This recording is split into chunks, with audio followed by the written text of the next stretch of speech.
Assalamualaikum warahmatullahi wabarakatuh. Shalom, Om Swastiastu, Namo Buddhaya, salam kebajikan. Perkenalkan, nama saya Abram Etan Martupasat Maruni dari Universitas Pelita Harapan. Saya akan mempresentasikan artikel saya yang berjudul Perlindungan Hukum bagi Perempuan Korban Tindak Kekerasan dilihat dari kesetaraan gender melalui mata hukum Indonesia.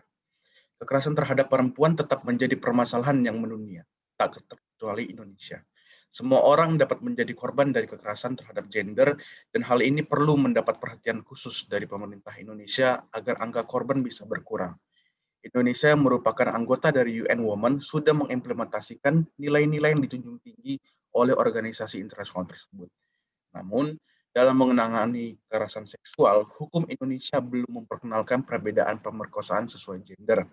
Hal ini dikarenakan perumusan bab 14 yang mengatur tentang kejahatan terhadap kesusilaan masih berdasarkan kepada definisi tradisional dari pemerkosaan.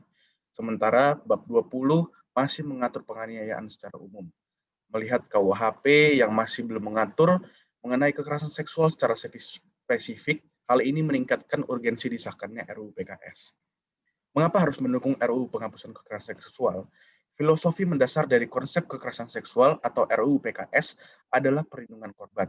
Siapapun yang menjadi korban kekerasan seksual, anak perempuan, anak laki-laki, perempuan dewasa, laki-laki dewasa, adalah korban yang harus dilindungi karena perbuatan pelaku adalah kejahatan terhadap martabat kemanusiaan.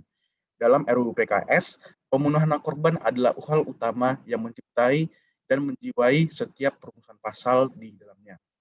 Tujuan RUU ini bertujuan untuk melindungi masyarakat dari kekerasan seksual dan mewujudkan lingkungan bebas kekerasan seksual. Pengaturan terhadap tubuh hanya dilakukan oleh diri sendiri. Konsep tubuhku adalah milikku, my body is mine, bukan hanya berlaku pada perempuan, tetapi juga laki-laki. Konsep ini bukanlah hanya hal yang berbahaya, karena justru membuat setiap orang menghormati tubuh orang lain sebagaimana menghormati tubuhnya sendiri, sehingga tidak melakukan kekerasan seksual terhadap tubuh orang lain. Hal ini juga selaras dengan nilai-nilai agama, di mana tidak ada satupun agama yang membolehkan seseorang melakukan pemerkosaan atau kekerasan seksual lainnya. Bagaimana jika RUU PKS ini diterapkan? Satu, korban perkosaan akan terlindungi karena sekalipun pelaku mengatakan suka sama suka, tidak membuatnya lepas dari jeratan pidana. Sebagai tambahan, perzinaan sudah diatur dalam KUHP, sehingga RUU PKS tidak mengatur perzinaan. Dua, RUU PKS tidak melindungi kelompok tertentu, tetapi melindungi setiap orang tanpa kecuali dari kekerasan seksual. Tiga, melindungi setiap orang dari pemaksaan prostitusi dan pemaksaan aborsi. Harap diingat bahwa pemidaan pemaksaan aborsi tidak sama dengan legalisasi aborsi. Pengaturan terkait aborsi sudah diatur dalam KUHP. 4. RUU PKS memaknai perkosaan, perbudakan seksual, dan bentuk kekerasan seksual lainnya untuk mengisi kekosongan hukum yang selama ini tidak melindungi korban dan melanggengkan impunitas pelaku. Pemaknaan jenis-jenis kekerasan seksual dalam RUU ini didasarkan pada fakta di lapangan dan kasus real yang terjadi di Indonesia. 5. RUU ini melindungi setiap orang yang mengalami perkosaan di ranah apapun. Indonesia sudah menjadi negara peserta International Covenant on Civil and Political Rights tahun 96, ICCPR, dan Convention on the Elimination of All Forms of Discrimination Against Women atau CEDAW sejak lama. Sejauh ini Indonesia memang sudah mengimplementasikan kewajibannya sebagai negara peserta kedua konvensi tersebut. Namun, pelaksanaannya dapat dikatakan belum maksimal. Kita tidak bisa melakukan sosialisasi, edukasi, dan advokasi terkait kekerasan seksual dengan optimal dan berdampak jika tidak ada instrumen hukum yang mengatur.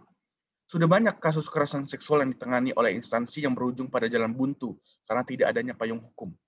RUU PKS sendiri juga telah mengatur kebijakan tentang sosialisasi, edukasi, dan advokasi terkait kekerasan seksual. Termasuk diantaranya juga adalah regulasi mengenai peran masyarakat dalam menangani kasus kekerasan seksual, sehingga bisa membantu pemulihan korban kekerasan seksual. Melihat dua hal di atas, maka pemerintah dalam menghadapi masalah yang diangkat dalam artikel perlindungan hukum bagi perempuan korban tindak kekerasan seksual dilihat dari kesetaraan gender melalui mata hukum Indonesia ini dilihat dari kemampuan untuk melakukan harmonisasi dan sinkronisasi hukum yang menyesuaikan dengan kewajiban negara Indonesia sebagai peserta ICCPR dan CEDAW. Pertimbangan untuk penyesuaian ini dapat dilihat dari sisi kepentingan nasional dalam tuntutan global. maupun antara kepentingan negara dengan tuntutan masyarakat. Hal tersebut merupakan salah satu cara agar kesetaraan gender dalam hukum Indonesia, terutama dalam hal kekerasan seksual, dapat diminimalisir atau bahkan diatasi. Wabillahi taufik wa hidayah. Wassalamualaikum warahmatullahi wabarakatuh.